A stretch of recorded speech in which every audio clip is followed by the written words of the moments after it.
Hello, সবাইকে জানাই শুভ নববর্ষের আন্তরিক প্রীতি ও শুভেচ্ছা। হ্যাঁ, জানি আমার ভিডিওটা তার পরের দিন এসছে, কিন্তু কি করব বলো, সারাদিন আমি খুব বিজি ছিলাম আর কি। আহা, বিজি বলতে কি সবসময় কাজ করাই বোঝায় নাকি? সারাদিন ঘুরে বেড়ানো, খাওয়া, সেটাও তো কাজ নাকি? আর নববর্ষ বলে কথা, একটু তো স্পেশাল খাওয়া দাওয়া হবেই। হ্যাঁ, কিন্তু সকাল থেকে না মেটকা মারা বৃষ্টিটা আর ভাল লাগছিল না, তাই আমরা দূরে কোথাও যেতে পারিনি। আমাদের এখানে একটা রেস্টুরেন্ট আছে, ওখানেই খেতে গেছিলাম। তারপর সন্ধে হওয়ার পরে চলে আসলাম ভিউ পয়েন্টে।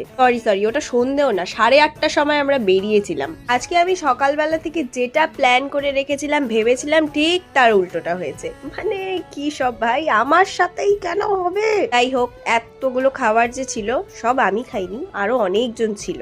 আমি কিছু কিছু খাবার খেতে পেরেছি, বাট খাবারগুলো খুব টেস্টি ছিল। এইসব খাবার খেলে না রাত্রে আবার খাওয়া যায় না, পেট ঠেট একেবারে ভরে শেষ। তারপরে মনে হলো যে না, অনেকটা রাত হয়ে গিয়েছিল, প্রায় 11টার মতন বেজে গিয়েছিল ভিউ পয়েন্ট থেকে বেরিয়ে আসতে আসতে। আর যেই হারে বৃষ্টি, সকাল থেকে যেই হারে বৃষ্টি শুরু হয়েছে, আমার আর ভাল লাগছিল না। এই বৃষ্টি বৃষ্টি, বাপরে বাপ। আজকে নববর্ষটা প্রায় যেটা ভেবেছিলাম সেটা না হয়েও বেশ ভালোই কেটেছে।